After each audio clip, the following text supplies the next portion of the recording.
Kia ora. My name's Nathan, and today is the day that I'm committing to documenting my journey of losing weight in this potentially series where I am going to do my best. So I'm doing it already, where I'm going to do my best to record every single day for the next year. And my hope is that some of you might join me on this journey, might be able to see in real time with somebody who's struggling and has struggled with weight loss their pretty much entire life, up and down.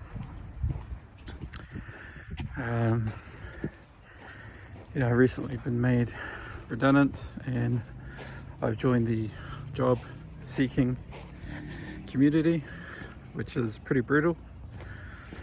The amount of time and effort that you have to put in. Some of these companies demand so much of your time with no guaranteed promise of success or an outcome. I think some of these applications you can probably spend at least an hour. Maybe you do 30 minutes of research and then you might spend 10 to 20 minutes tweaking an application, writing a cover letter or writing a CV, and you kind of just throw your shot out there and you're not really sure if it's going to land, who's going to see it, is it going to be discarded by AI, if they use some kind of AI system which I'm not aware of, or if there's a screening tool that is looking for keywords and you are exempted based on that. It's a very tough world. Case in point, as an example, when I got the news, I started looking right away, started applying like a madman. I think I applied for 20-30 different roles in a couple of weeks, which might not sound like a lot. Trust me, it felt like a lot for me. Somebody who's maybe applied for one role, just doing two was a huge stretch. So it's not like hundreds or 100. I've seen stories of other people applying and having a strike rate of maybe for every 25 they apply, they get one interview. To be fair, that's probably quite representative of my luck at the moment.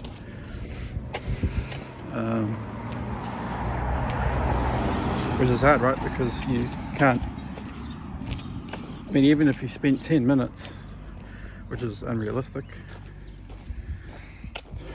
on a job, you have to look at the job, you have to research the job, you have to pull up your template, put the name in. Sure, okay, maybe you can get it done in 10 minutes, but it won't be very good.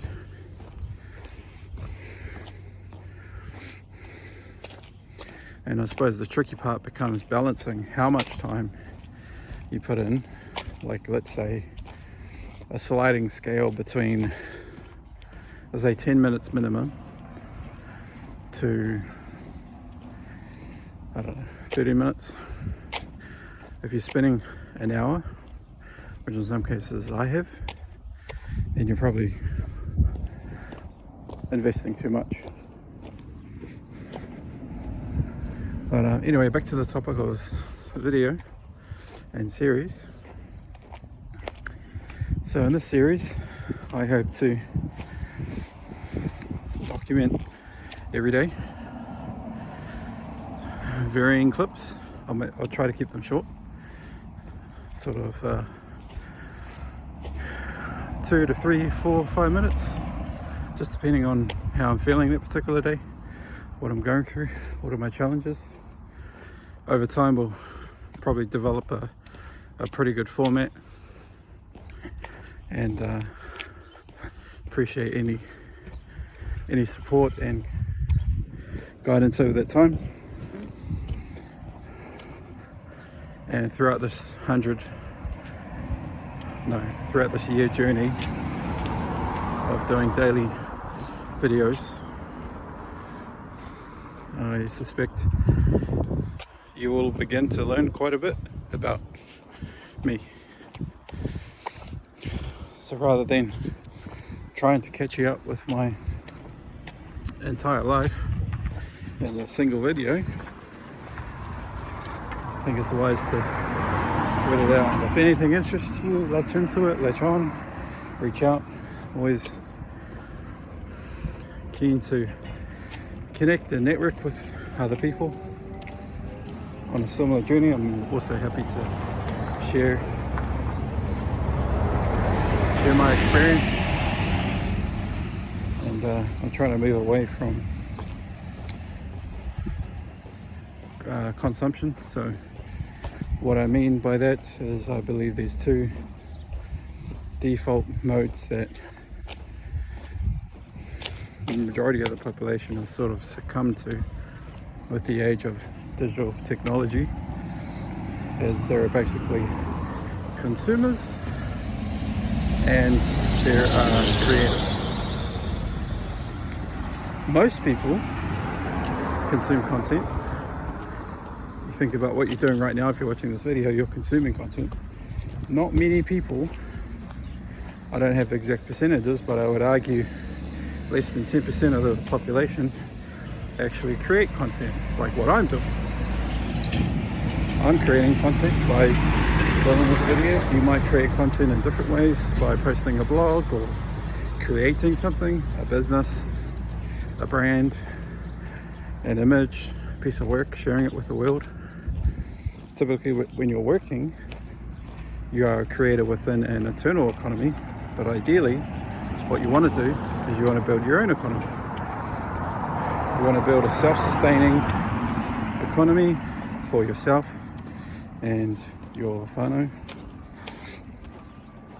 so that you are the top person in the food chain in your own economy. Of course, what comes with that, and I don't know from experience because I haven't done it yet, but I have seen it comes at a high cost and significant challenge, sacrifice, but of course profound reward. So at the end of the day, you get exactly out of this life, your life, our life, what you proportionally put into it. That might be a big word. My apologies. But in simple terms, I guess I would say the direct effort that you put in is the direct effort that you get out. So if you don't really try, you won't really get. Another phrase that you've probably heard in some shape or form is, if you don't ask, you don't get. However, simply asking does not guarantee getting. Sometimes it's not just the content of the message, the asking, it is also the delivery, the way that you ask, the words that you use, the tone, the body language, facial gestures, non-verbal communication, all of which I learnt the significance of in Toastmasters. Now, Toastmasters is great to an extent. I'll explain that in future videos.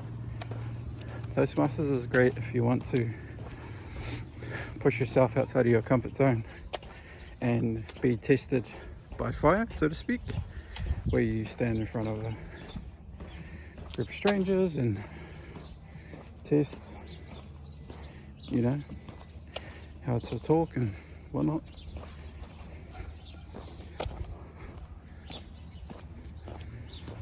It's incredibly valuable, but it has its limits, like everything. One of the biggest limits that I found in my 5 years of being devoted, incredibly devoted, I might add, to Toastmasters, is it really depends on the environment of the leadership of the community and the people you interact with on a regular basis and the network that you build up. Once again, you've probably heard the phrase, you are who you surround yourself with. Show me your 5 friends and I'll show you your future. So this is where the whole nature versus nurture philosophy comes into play,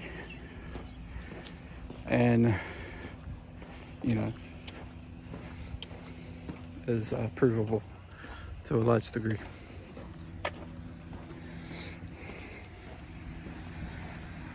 I think one of my biggest and sorry if this is hard to follow and difficult to watch, but I think one of my business's biggest weaknesses is I am a perfectionist and I have very high standards, and I tend to overthink.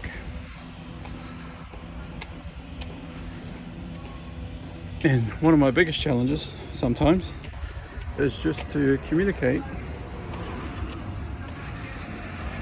precisely or concisely. It's probably a more apt description. Just looking around, I don't want to get run over like an idiot. It's a beautiful day, by the way, if you can't tell. Just going for a little stroll around the block neighborhood. I don't usually talk and walk, so if you hear my labored breathing, that's why. I suppose in terms of numbers, metrics, you know, I haven't actually weighed myself, but I think last time I checked at the doctor's, because I just recently got some blood tests done and cholesterol's a bit high, and my uric acid is a bit high too, which I'm trying to work on. I think I was weighing in 142, which for context is a lot for the average person. I can appreciate that, but it's pretty good for me. At my heaviest, I was probably over 160, and that was very uncomfortable, as you can imagine. It's probably double some of the people's weights that will be watching this, maybe. But yeah, I've always been a big kid growing up. Of course, that's what I used to justify, I suppose. But yeah, when I was going to university and pretty active playing basketball and whatnot, I think I was maybe, I want to say, somewhere between 114 and 120 something, maybe. That's just a complete guess. I don't actually have any concrete evidence of ever weighing that much. I do remember in college I was around 114, which is kind of like a prop size. Never been terribly athletic, and over the years, of course, going to uni and getting a car, driving everywhere, quickly put on weight, and then getting into a relationship 13-14 years ago with my now beautiful fiance. Get comfortable, get complacent, fill in the rest, you know what happens. But yeah, I've been on and off this sort of weight loss journey for a number of years. I think at my absolute lowest that I can remember, I was like 130, 139, 136 maybe. That was like 6 years, 7 years ago plus. And I haven't really been able to get down there. And you know, I've got a lot of health issues at the moment. Sleep apnea, gout, pre-diabetic, high cholesterol, lowish metabolism, lowish testosterone. So all of these things are kind of competing against me, and makes it quite difficult, you know, to actually lose weight. I had a really solid routine for about a month, and then I went through a pretty rough redundancy, and that kind of broke my confidence and destroyed my routine. And basically, I've maybe gone to the gym once or twice since about a month ago, and I was going every day, religiously every day, and I was starting to see some pretty positive results. And obviously I was getting down and weight, but just being exposed to unemployment has put a lot of pressure. And foolishly, a lot of you are probably thinking, you know, being active is exactly what I needed, and for some reason I just haven't been able to break the pattern. But I know that I need to, and I need to balance, implement a routine, solid routine. Because I mean, yesterday, for example, I applied for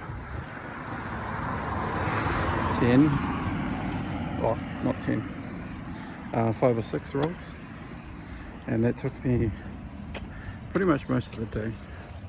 By the end I was annoyed, I was exhausted and pretty burnt out. So I kind of said, going forward, I want to try to limit myself to applying at least once, maybe twice.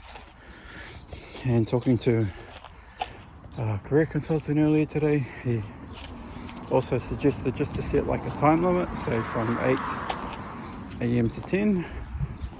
Just focus on applying, and then take the rest of the day off and just, you know, do things that I wanted to do, like studying a master's at the moment part-time. I also just enrolled to a project management thing that I haven't really had any time to focus on, so I should be doing that. And then also just like personal what would you call them, personal achievements, like creating content, writing or starting a blog, and, you know, working on a personal website. I bought a domain, and maybe I can share some of that journey with you on a separate video series or something. That could be a good idea. Think about that.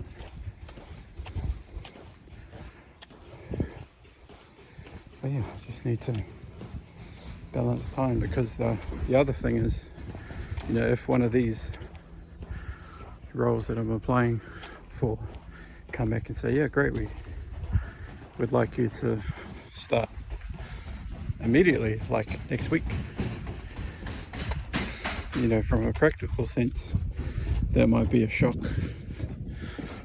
to the system, because at the moment my schedule is pretty chaotic.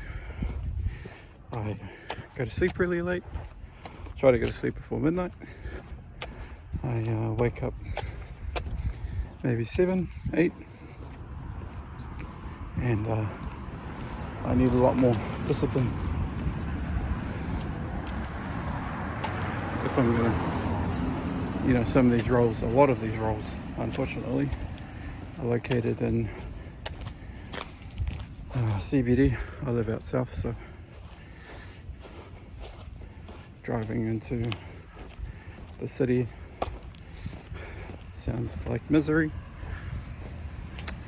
but the reality is a lot of people are doing that. I haven't done that for the past, I haven't done that at all.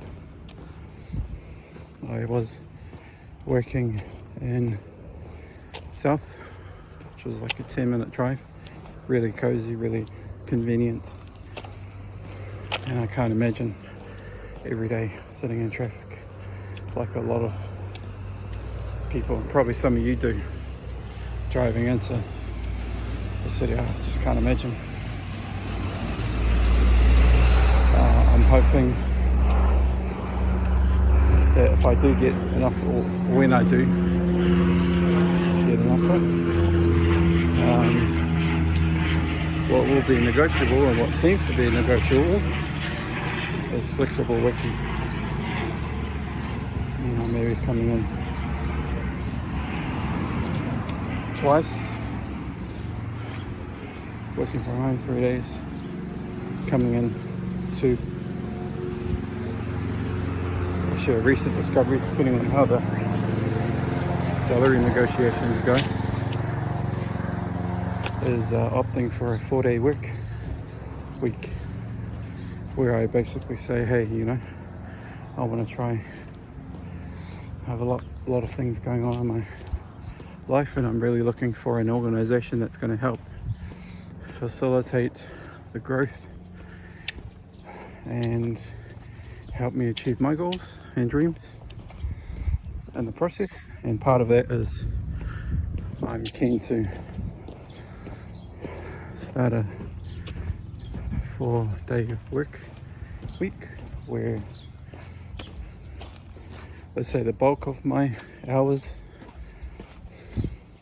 will be done Monday to Thursday, and then saving Friday,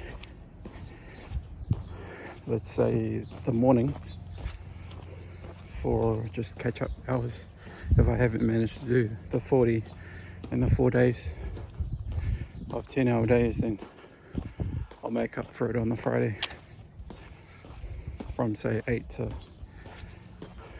12 or 6 to 10 or something.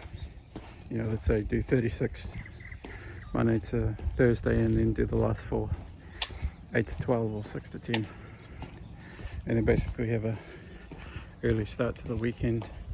You know, it gives me time to dedicate extra time to my studies, which is great.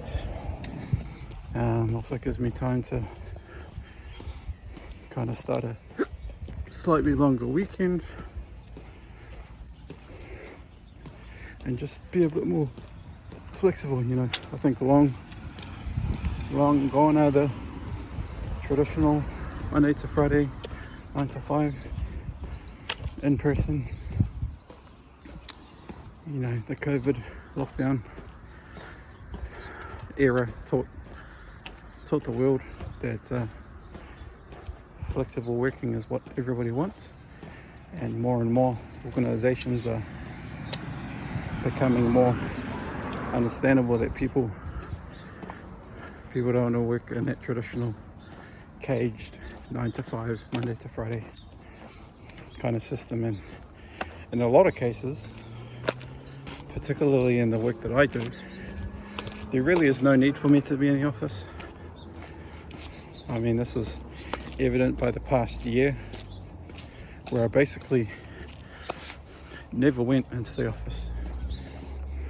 I did everything from home because all the work I do is digital, it's online. I don't need to configure anything in person. A lot of the work that we do in the technology space can be done basically from a laptop with an email connection. That's all you need. Work anywhere and everywhere. As long as you have Wi-Fi and a laptop, you can get work done and you can be productive. Of course, setting up your work environment is another thing entirely. My home work environment is not ideal, to say the least. However, it can be productive,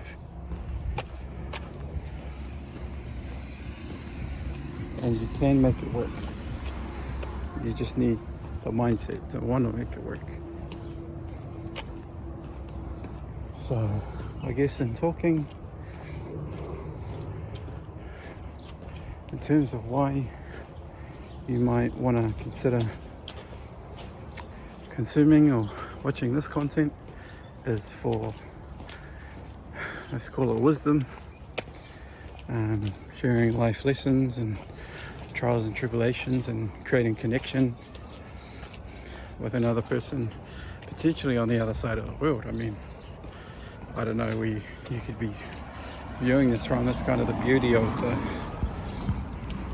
the internet, is, you know, you could be a person in Africa or China or I don't know, Ireland or Sweden watching this, and get to kind of have a long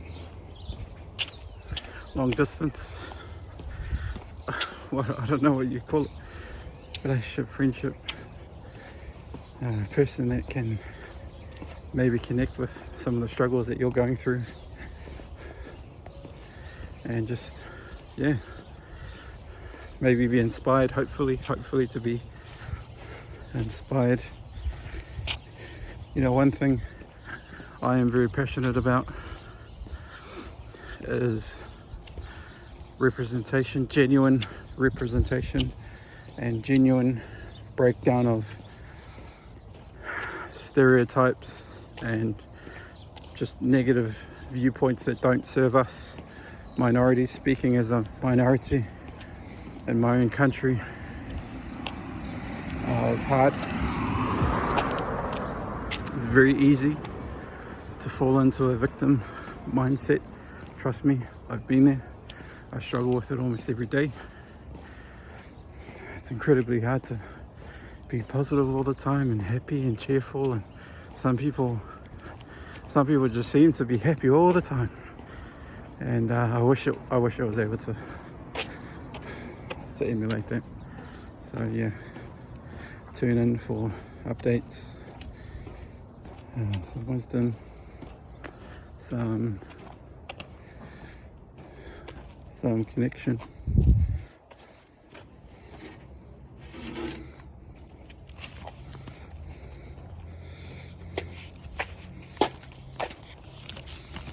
Just checking the mail. Yeah, tune in for some wisdom, connection, and philosophical debates. Really, I'm just about home and almost hitting the 30-minute mark. Probably gonna love editing this. Until next time, signing out. Day 1.